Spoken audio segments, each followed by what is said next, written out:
Come on. They already planned to put him in beforehand. Yes, sir. And again, the Trump voters gonna be like, he doesn't know what he's talking about. Trump is free. You are a damn idiot. Trump is for Trump first. Yes, right. Because he's a businessman first, Yep. then a president. Yep. That's what I like about him too. He goes to the highest bidder. He was like, I ain't flying on Air Force One. I got my own jet. I ain't staying in the White House. I got my own mansion. See, I like that. I like that. Shake it up. I love it. Yeah. But I don't trust him. Yeah. And I don't trust Kamala either. I can appreciate characteristics and not trust the whole package. And that's what people don't understand, Rizza, because Yes. then they'll try to clip that up. See, he's a Trump supporter. You see what I'm saying? They did that when I was on No Jumper because they asked me a question. They thought I was going to go in the direction they wanted me to go in. That's right. I said, I like Trump. I said, I like Trump. I said, because, I said, because at times when he speaks the truth, he speaks it. Yeah. When he doesn't like you, he'll tell you. Yeah. At times. Yeah. But then he also lies too. See, hey, man. But they all do. That's politics. Yeah. That's you have to do. The most honorable Elijah Muhammad said, politic means multiple bloodsuckers. Come on. But politics, you must lie once you get to a certain level. That's right. Local politicians can't really lie that much because the evidence is obvious. I can pull up on you too. And I can pull up on where you. you live. You're supposed to be at your weekly meeting in the chamber with city council where the people can come in and address, issues. Normally it's a Wednesday, sometimes a Thursday, depending on what city you in. So a local politician, city council, school board, mayor, that you can actually get something done. Then once they start getting to state assembly person, governor and all that, the further they get away from people, the closer they get to corporations. That's how this goes. The further up they go, if we do not fund them as they go, then they say like, I'm sorry, y'all, but they paying my checks. They cutting them. I'm got to do for them, but I'm going to make you think I'm doing for you. That's how it goes. It's politics. My major in college was political science. Come on now. And I chose not to do that once I found out what the hell it was in politics. Sick game. I said, oh, hell no, I'm not doing this. Yes. I won't be able to help my people in the way that I think by going through this system. The great Dr. Clyde Anderson, man, he talks about paranomics, right? Yes. Paranomics is so important about funding and things like that, getting things mobilized. Do you think even if Black people created a super PAC and started funding these politicians, these presidents, these senators, governors, whoever, do you think that that could like potentially work for us, or it's already too late for us overall? How do you feel about that?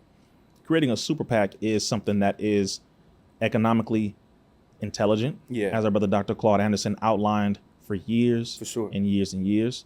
And Minister Farrakhan has also echoed the same exact thing because of what the Most Honorable Elijah Muhammad taught him. So this is something that has been echoed. Brother Malcolm X talked about it. I believe Huey P. Newton talked about it. Many of our leaders, Marcus Garvey talked about it, putting the economics behind the person who we vote for, because money does talk. And I wouldn't say it's too late. I would just say if we want to do it by going through this system, then we will face certain barriers that are put in that place, even though we have the money. So we got the money, and we've seen this before. We would have the money and offer to buy a building. L.A., we saw that with South Central. Come on, my brother. With L.A. over there, I believe it was Gross. over off of Martin Luther King and Crenshaw, known as the Black Mall, right? Baldwin Hills Mall. Group of Black folk had the money. They didn't ask for a discount or nothing. Had the money that was put up there to buy it. That's right. They wouldn't let them buy it. Why would you let us buy it? It's power. Our money is the same as your money. They're like, no, we know what you're going to do. That's right. Which is free your people, provide jobs, economic influence, and build and resurrect that community. We can't have that. Why? Because we benefit off of you being in the enslaved position that you're in. So we can't do that. So they sold it to a Jewish community. And I found that out because one of the people were bragging to me in a meeting about it, a Jewish man. And I'm saying this specifically for those of you in that community who you know about them a part of your community, not the racist ones, because some of you are not, but you know which ones I'm talking about. Like we got some people in our community who are some a-holes. You got some too. That's right. And he was bragging to me. So, you know that mall off of, bro, he was recently, you know, the mall out of Crenshaw and King. Hey, that's a rich flex, huh? No, bro. Yeah. The man walked up to the table. Wow. And he introduced me to him. I looked at him. He looked down at me. He shook his friend's hand who I was eating this meal with. And he walked away. And I was so infuriated because I was thinking, wow, the Black Mall is not owned by Black people. Come on now. But we had the money to do it. We didn't beg. We didn't ask for a discount. We didn't try to, you know, get it on the low. We did it the way that you call the right way. We did it according to your rules, but we couldn't get it. So that means your system is never interested in us having it, even if we go about it the way you tell us to go about it. Just be a good old boy, have the credit right, have the money right, have the capital up, and we can let you do that. No. It's not like that all the time. It's not.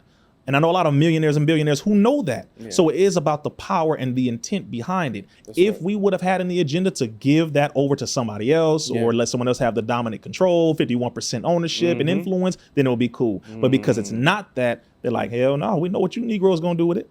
Yeah. So to answer that question, we can have a PAC, a political action committee, who puts money together, but I would encourage and recommend that we do it for local politicians, and then also for land, buying up the buildings, creating the businesses, organizations, creating everything that supports us for survival, food, clothing, shelter, education, engineering, creating more trade schools so that we can build everything. And then if a politician wants to come in and do something, then they have to go through us and our committee to have access to the people, to the location, the area, etc. And if they don't handle things according to the policies, well, there are other ways to handle that. So again, I know y'all like, man, brother, what it's just, damn, I don't know what to tell us at times. Like, what do you want me to say? I'm with you. Like, what do you want me to say? Well, brother, we should be able to do this, and I know it's not the way you think. Yeah. When I say they don't care, I'm not just saying that. Yeah. I have talked to these people. I have looked them in the eyes. We are not dealing with logic, reason, or morality. We're dealing with survival and a struggle for power. At that point, people are not logical. It's life or death. It's life or death. Yeah. You know what it is when somebody's trying to run up on you or you get into a fight or whatever. It's life or death at that moment, right? Yeah, we think that war doesn't exist and we don't realize that we're in one. You think that because you got a white girlfriend, baby mama, you got a white boyfriend, baby father, or guess what? Oh, you're married to a white man. Racism is over. Everybody clap your hands. Wash it up. Hey, it's all good. You are out of your stupid damn mind. Seriously. Brother, you married to a white man, hey, that's fine. Don't compare your relationship to black women. Just say you happy with your woman that you with. Don't ever do that. Same thing, vice versa. But I will tell you this, all she got to do is yell rape and your whole life is over. You could, yeah. Same thing, vice versa. Yeah. Let's make it very clear. Again, you can say whatever you want. This is a reality that we're dealing with. That's right. So I'm very critical about this. If we're going to have our own money together to do things, we have to be mindful and intelligent about exactly what we do. If politics is the first area we go into, I don't have too much belief in it unless it's on a local level or even the level of statewide as the highest. But even then, you got to be very watchful because once you get to presidential, it ain't your ball game no more. It's not.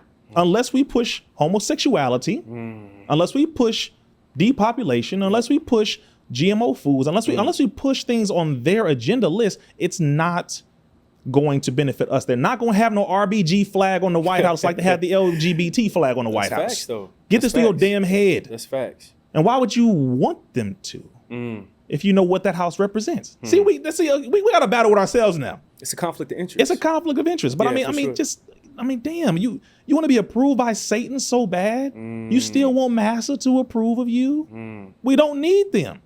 Seriously, local policies can be affected by what we do locally and handling the politicians and put them in. Then if somebody above tries to do that, then we come together and address that. But it has to be done strategically in that way. Again, I know people, you may not like this again, but just damn, boy, I've had a lot of calls. And I'll tell you this right now. Every politician, presidential, when they're doing their campaign run, they call to meet up with representatives of the different communities. So they call to get a group of LGBT to meet with, Jews, Indians, Chinese, Black, Arab, white. Okay, this is what they do.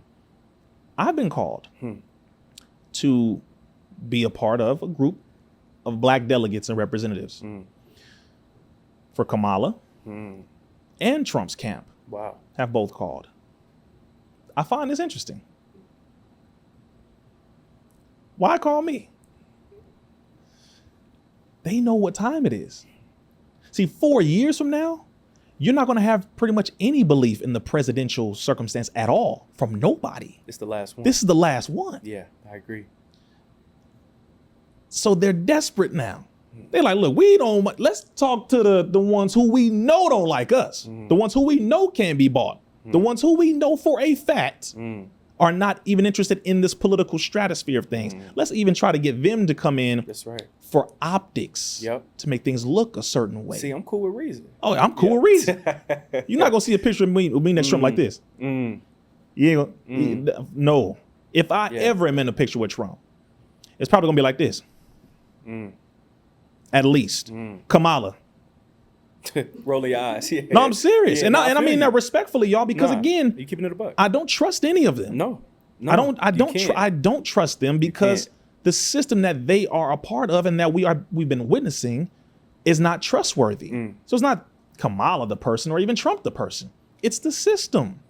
That's all. So I've been reached out to by both. And even Robert F. Kennedy Jr.'s camp, because we're allies in the health freedom movement. Right. So I've been reached out in some regards from his camp as well. But I don't see a future in this system. I don't either. I genuinely don't. Again, I know some of y'all like, well, damn, I guess that's it. No, that's it for that. Yeah. Now, how about let's get to this? Yeah. Let's get to work and let's make it happen. So just look at the brighter side, which is if we get together and build more, because a lot of us are building, just keep building more and you'll see more success. Let's just have more focus and belief and faith in ourselves. Yeah. Separation. To your point, the Honorable Elijah Muhammad been telling us about this. Minister Farrakhan as well. You have so many great brothers and sisters. And I think about something nonstop, Stockholm Syndrome. Drapetomania as well, I think, when it comes to slavery, of how people, please look that up, about that was a whole clinical term of why do these Negroes want to run away? This is a mental problem. I learned about that, man, in college, and it blew my mind. You going somewhere with that. This is a real thing, right? Yes. Why is it so uncomfortable to talk about separation? Sometimes Black people who are affluent, especially here in Atlanta, start clutching their purses or tighten up a little bit when you start talking about separation, because it's like, I live in a white neighborhood. I work with white people.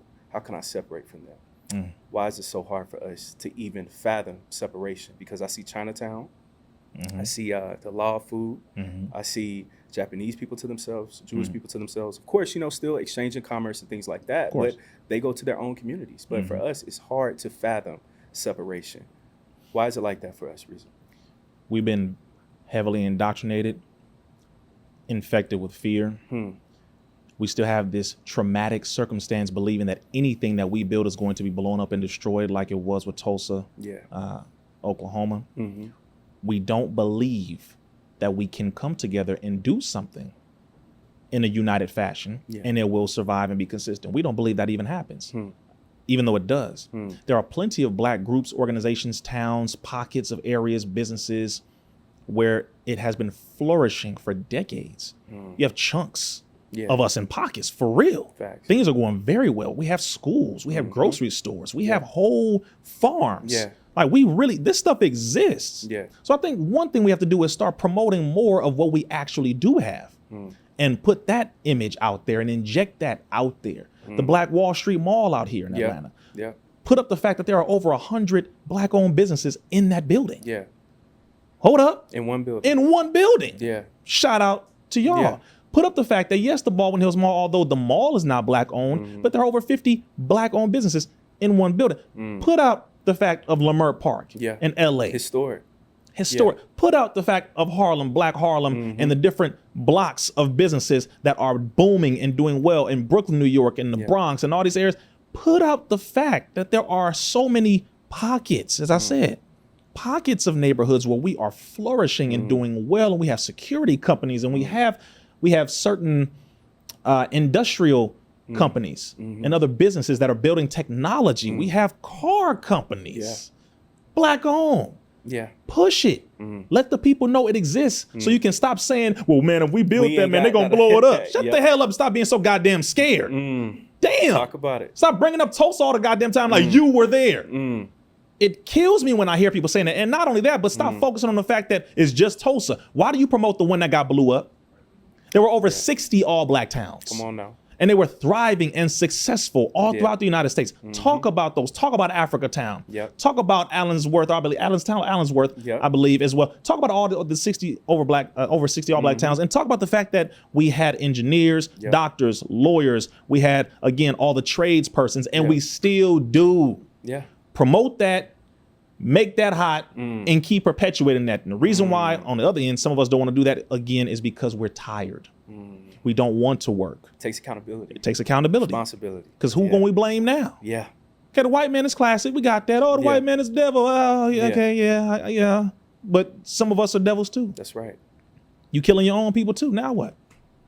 I can't just point at the white man. That's one ingredient. Yeah. Now here's the other ingredient. That's you right. kill your own people. What about that one? Cultural suicide. Cultural suicide. Here's the other ingredient. You cut off your people from economic empowerment because some of y'all are so damn cutthroat that you prevent your brothers from having access to capital, wealth. You talk bad about his business. You talk bad about her business. You don't want them to have access to nothing. In the podcast world, in the economic business world, in the educational world, you banging on each other's schools. My school is better. What are you talking about? Damn. Yeah. Can we just shut up and realize that we have good things going on and continue to promote the fact that we have good things happening? Come on. We act as if it's going to take away from our brother Caleb if Brother Rizza goes on another podcast to be interviewed over here. You got some weird people out here, brother. Yeah. Who genuinely have this deep egotistical feeling that if I see someone going over there, it's going to take away from what I'm doing over here. No, this enemy sees us as one people. That's right. We have to see ourselves as one people. Again, I had a circumstance yesterday where, because we're talking about separation, the Honorable Minister Farrakhan said, separation, one, is the extreme. That's the last resort. What the Most Honorable Elijah Muhammad told, that is the ultimate thing right there. That is, if we cannot get along with you in peace together in any of these areas, we've tried. We've tried. You know, and sometimes maybe they have done some good here or there. Okay, but overall, as a community, we have not been able to.